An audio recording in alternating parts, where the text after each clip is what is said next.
एक बार की बात, जब राजा दशरथ राज्य संभाल रहे थे, एक दिन इन्होंने अपना मुख शीशे में देखा तो देखा इनके कानों के पास जो बाल हैं श्वेत हो गए हैं। आज इन्होंने विचार किया कि अब हम पर वृद्धापन आ गया, लेकिन अभी तक कोई पुत्र नहीं है और हमारा इतना बड़ा राज्य, इसे कौन संभालेगा। तो आज ये अपने गुरु के पास गए, उदास है। आज जैसे ही गुरु ने देखा, पूछ लिया, अरे क्या बात है, कैसे उदास हो आप।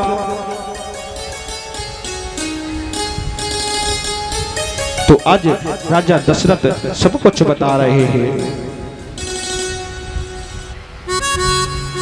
कि गुरुदेव, वृद्धापन आ गया, लेकिन अभी तक हमारे कोई पुत्र नहीं हुआ। अरे जब पुत्र नहीं होगा तो हमारे इस राज्य को कौन संभालेगा। तो आज गुरुदेव ने श्रृंगी ऋषि को बुलाया और एक यज्ञ कराया।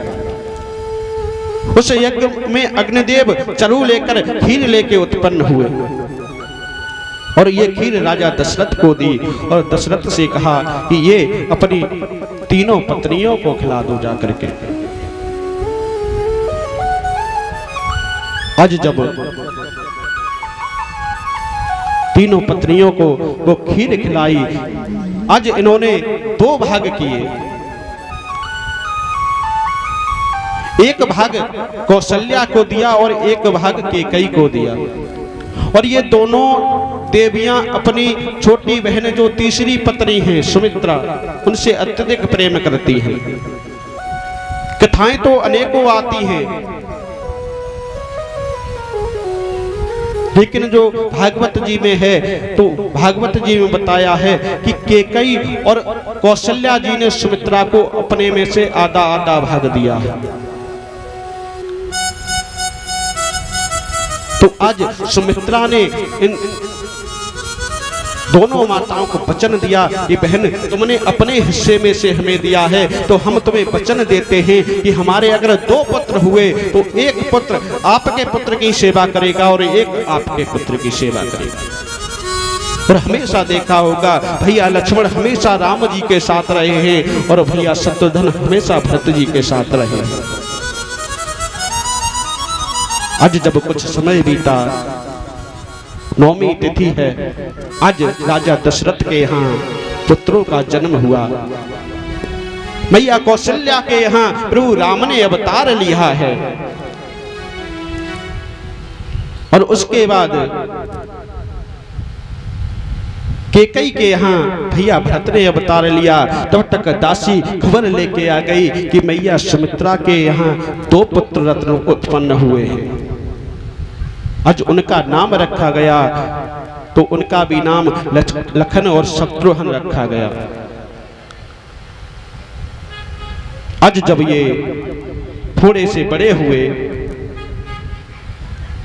तो विश्वामित्र जी आज एक यज्ञ कर रहे थे और उस यज्ञ को राक्षस आके बार बार विध्वंस कर देते थे। आज उनके शिष्यों से ने कहा कि गुरुदेव, हम यज्ञ प्रारंभ करते हैं, ये सभी राक्षस आते हैं उसे विध्वंस कर देते हैं। अरे आप में तो सामर्थ्य है कि आप उन राक्षसों को मार सकते हो अपने प्रताप से। लेकिन विश्वामित्र कहने लगे, अरे शिष्यों, हम एक यज्ञ कर रहे हैं और यज्ञ में अगर हम क्रोध करने लगे, क्रोध में हमने इन राक्षसों को मार दिया तो हमारा यज्ञ पूर्ण नहीं माना जाएगा।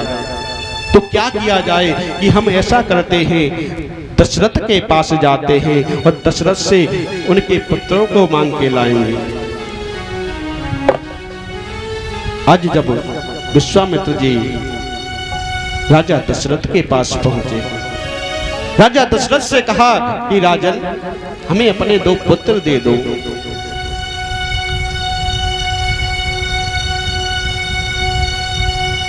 आज राजा दशरथ कहने लगे, कैसी बात करते हो गुरुदेव?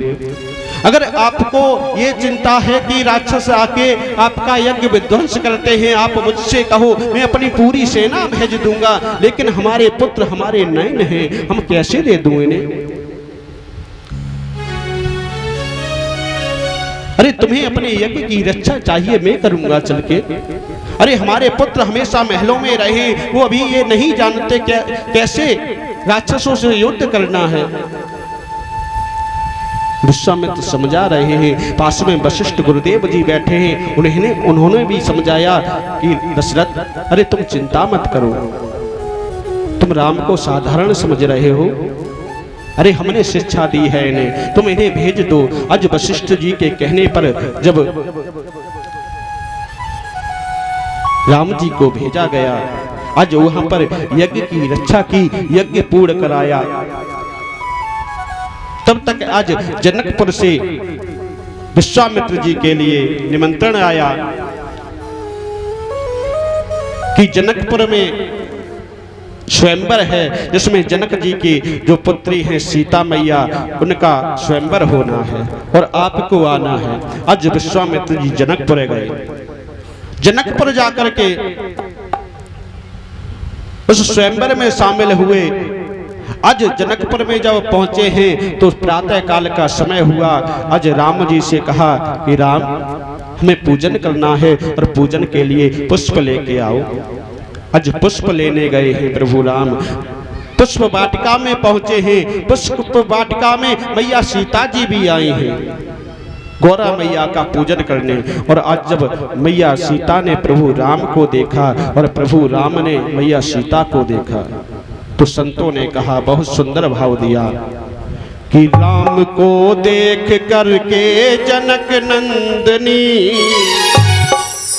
और बाग में वो खड़ी की खड़ी रह गई। राम को देख करके जनक नंदनी बाग में वो खड़ी की खड़ी रह गई। राम को देख करके जनक नंदनी बाग में वो खड़ी की खड़ी रह गई। राम को देख करके जनक नंदनी बाग में वो खड़ी की खड़ी रह गई। राम देखे सिया और सिया राम को, राम देखे सिया और सिया राम को, चारों अखियां लड़ी की लड़ी रह गई। राम देखे सिया और सिया राम को, चारों अखियां लड़ी की लड़ी रह गई। जय हो।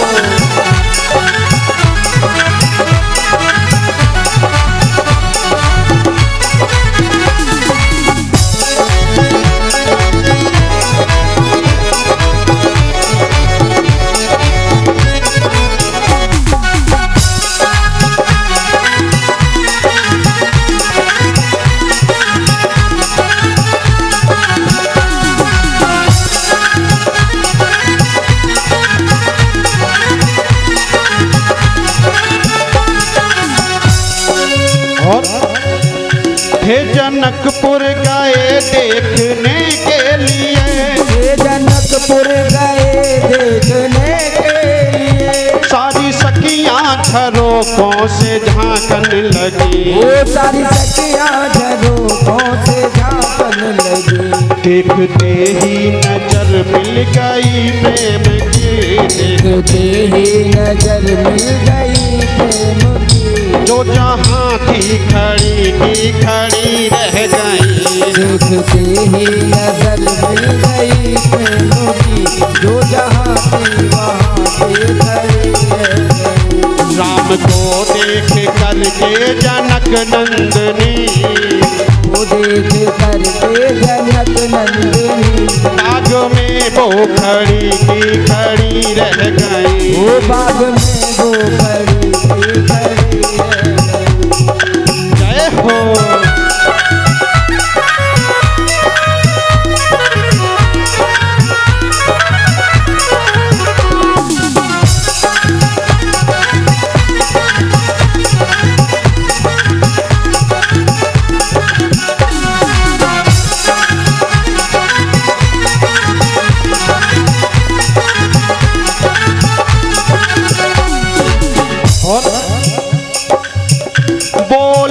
एक सखी राम को देख कर, बोली एक सखी राम को देख कर, रच गई है विधाता ने जोड़ी सुगल। रच गई है विधाता ने जोड़ी सुगल। आज एक सखी ने देखा तो कहने लगी कि कैसी जोड़ी बनाई है, अगर इनका विवाह मैया सीता के साथ हो जाए, अगर ये धनुष तोड़ दे तो कितनी सुंदर जोड़ी लगेगी। बोली एक सखी राम को देख कर, बोली एक सखी राम को देख कर, रच गई है विधाता ने जोड़ी सुगल। रच गई है विधाता ने जोड़ी सुगल। फिर धनुष कैसे तोड़ेंगे बारे कोमल, फिर धनुष कैसे तोड़ेंगे बारे कुमर। अरे ये तो देखने में बहुत छोटे से लग रहे हैं, ये धनुष कैसे तोड़ पाएंगे। फिर धनुष कैसे तोड़ेंगे बारे कोमल, धनुष कैसे तोड़ेंगे बारे कुमर। मन में शंका बनी की बनी रह गई। फिर धनुष कैसे तोड़ेंगे बारे कुमर, मन में शंका बनी की बनी रह गई। राम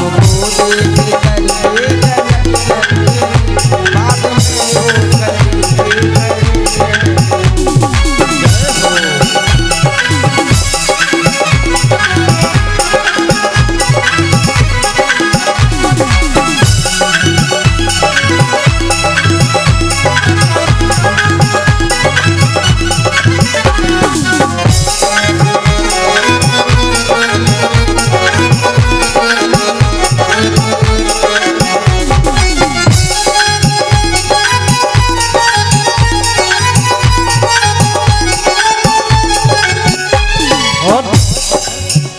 जब दूसरी सखी ने सुना तो वो कहने लगी, बोली फिर सखी छोटन देखन में, ये देखने में छोटे हैं लेकिन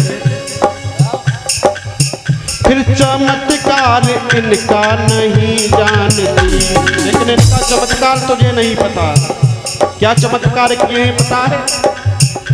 एक ही बाण में ताड़ का राक्षसी, एक ही बाण में ताड़ का राक्षसी, एक ही बाण में ताड़ का राक्षसी, एक ही बाण में ताड़ का राक्षसी। उठ सकी ना पड़ी की पड़ी रह गई, उठ सकी ना पड़ी की पड़ी रह गई। राम को देख करके जनक नंदिनी, राम को देख करके जनक नंदिनी, राम को देख करके जनक नंदिनी, राम को देख करके जनक नंदिनी। बाग में वो खड़ी की खड़ी रह गई, राम को देख करके जनक नंदिनी, बाग में वो खड़ी की खड़ी रह गई।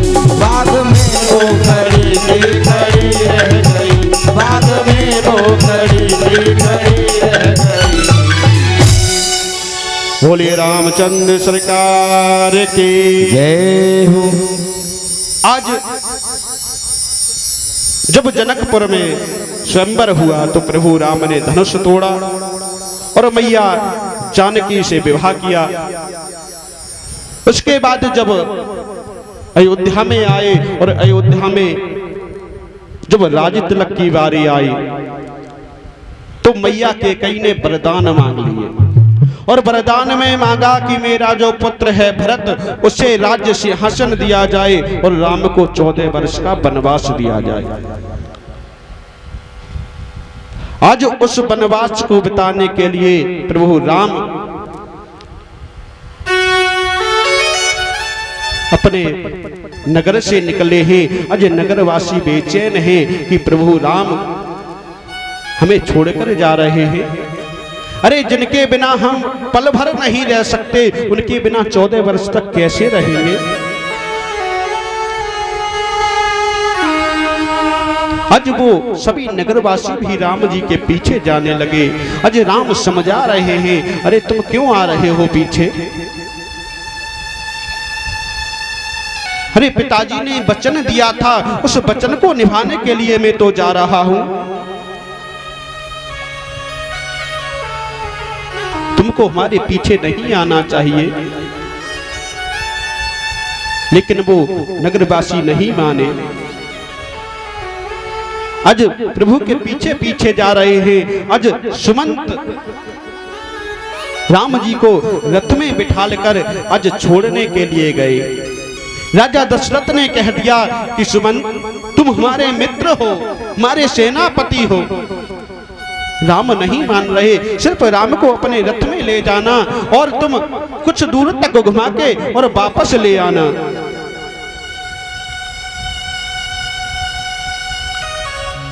आज जब थोड़ी दूर गए तो राम ने कहा कि सुमंत यहीं पर आज रात्रि विश्राम करेंगे। आज वहीं पर रात्रि विश्राम किया। वो नगरवासी भी जब वहां पर सोए, राम रात्रि में जगे, सुमंत को जगाया, लक्ष्मण को जगाया, मैया सीता को जगाया और सुमंत से कहने लगे, सुमंत इसी समय हमें छोड़ आओ, क्योंकि ये नगरवासी फिर से जग गए तो ये फिर से हट करने लगेंगे और हमें जाने नहीं देंगे। आज सुमंत छोड़ के आए हैं और आज जब राम आगे बढ़े तो आगे केवट प्रसंग आता है। और आज जब केवट से नाव मांगी है प्रभु राम ने पार जाने के लिए, कि मांगी नाव न केवट आना, कहे तुम्हार मरम में जाना।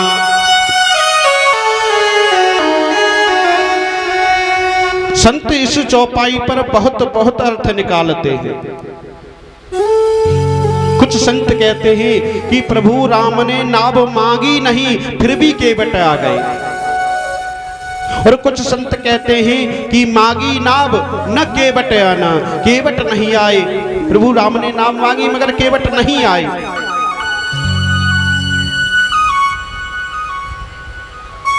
और कहे तुम्हार मरम में जाना। आज केवट कह रहे हैं प्रभु हम तुम्हारा मरम जानते हैं इसलिए हम नाव नहीं लेके आएंगे। आज जब ये बात सुनी तो प्रभु राम कहने लगे, केवट किस मरम की बात करते हो? तुम हमारा मरम जानते हो?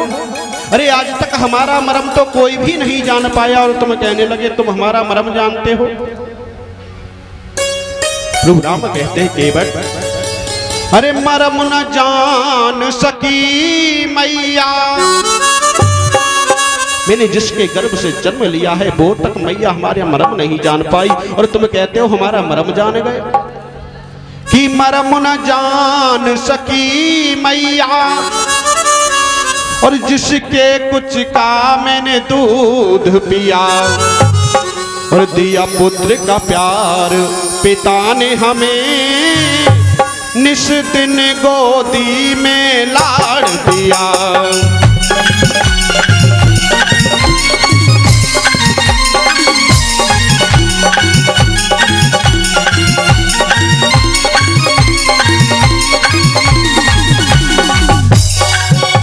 और पर मोह जाल में मात पिता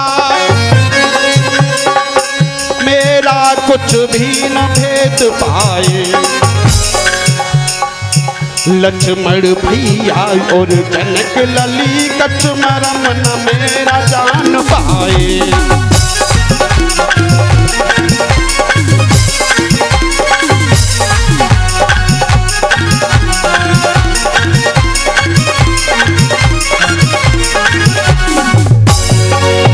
आज प्रभु राम कहते हैं तुम कह रहे हो केवट मरम जान गए। अरे जो हमेशा हमारे संग मेरा भाई लक्ष्मण रहता है वो तक मरम नहीं जान पाया। जो हमारे साथ अपना पूरा जीवन बिताने के लिए जनक लली आ गई वो हमारा मरम नहीं जान पाई और तुम कहते हो हमारा मरम जान गए। लेकिन आज केवट क्यों कह रहा है कि हम तुम्हारा मरम जान गए? ये पहले एक कच्छप था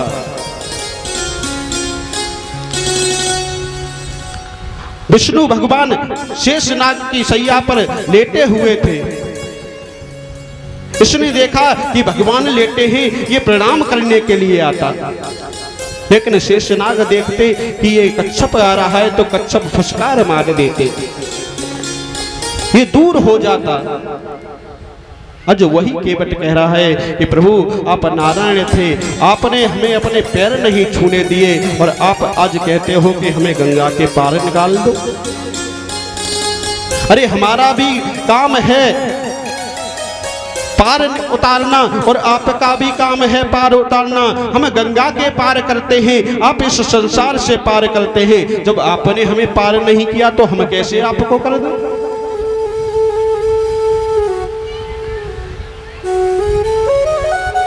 आज प्रभु राम निवेदन कर रहे हैं तो आज केवट ने कह दिया चलो प्रभु हम पार कर देंगे, लेकिन एक शर्त है। शर्त क्या है कि आपको पहले अपने चरण धुलाने पड़ेंगे।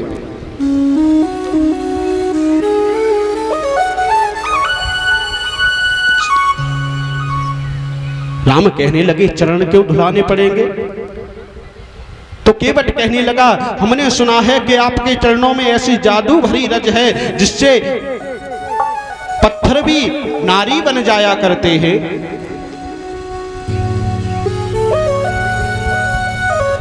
राम कहने लगे ये तुमसे किसने कह दिया? केवट कहने लगा हमें सुनने को मिला है। राम कहने लगे तो इसमें तो अच्छाई है, अगर पत्थर नारी बन जाते हैं, हम तुम्हारी नाव पर चढ़ेंगे, वो नारी बन जाएगी, वो तुम्हारे घर में एक पत्नी है, आपकी दो पत्नियां हो जाएंगी। प्रभु राम कहते हैं केवट कि तुम बड़ भागी होगे केवट, जो नार और आ जाएगी। तुम बड़ भागी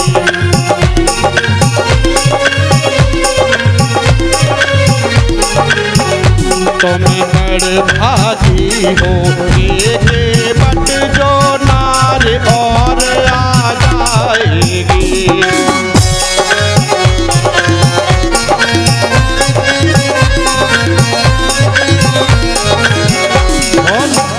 तुम बड़ भागी होगे केवट, जो नार और आ जाएगी। और घर की शोभा बढ़ जाएगी, जब एक से दो हो जाएगी।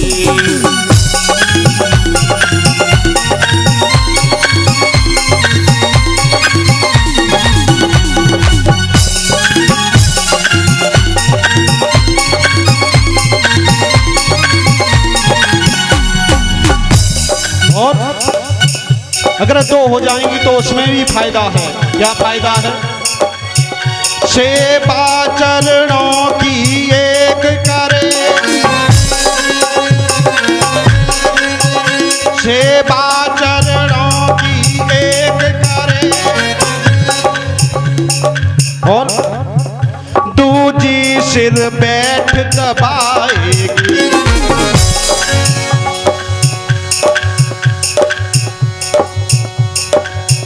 जब एक रसोई तैयार करे तो दूजी बैठ खिलाएगी।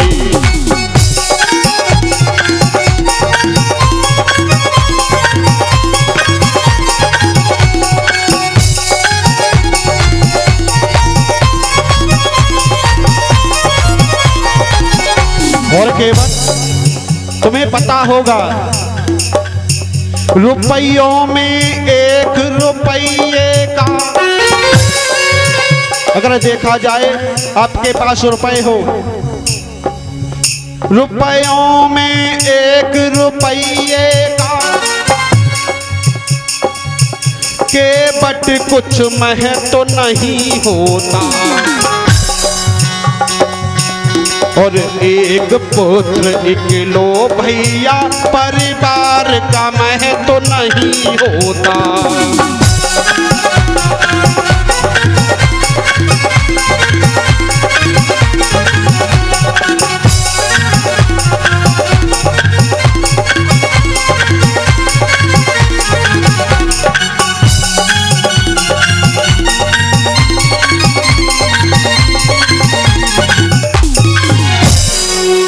आज प्रभु राम कहते हैं केवट, अरे तुम्हारा तो फायदा ही है अगर दो नारी हो जाएंगी।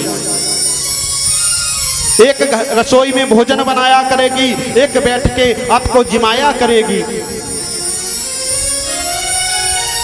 आज केवट कहते हैं, वाह प्रभु कैसी बात बता रहे हो, तुम दो दो पत्नियों की बात कह रहे हो, एक बात कहें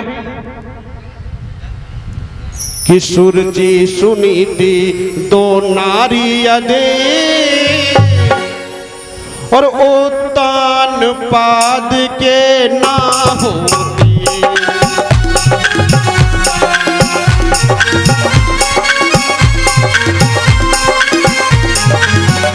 सुरजी और सुनीति नारी यदि ओतान पाद के ना होती।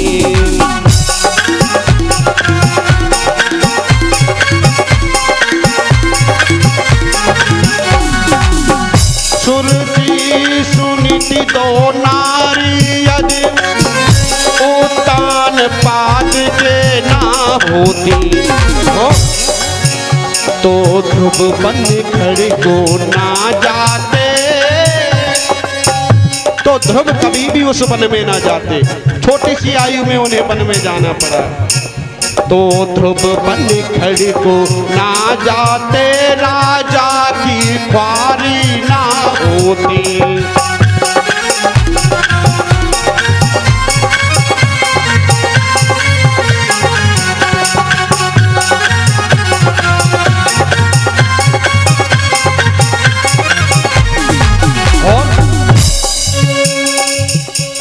और तुम और कहीं नहीं, अपनी ही जगह देखो। पिता तुम्हारे के प्रभु जी, आपके पिता राजा दशरथ जी, पिता तुम्हारे के प्रभु जी यदि तीन रानियां ना होती। आप कहते हो कि दो पत्नी हो जाएंगी अच्छा होगा, तुम्हारे पिता की तीन रानियां हैं। पिता तुम्हारे के प्रभु जी यदि तीन रानियां ना होती, तो तुम भी बन को ना जाते, बर्बादी ऐसी ना होती।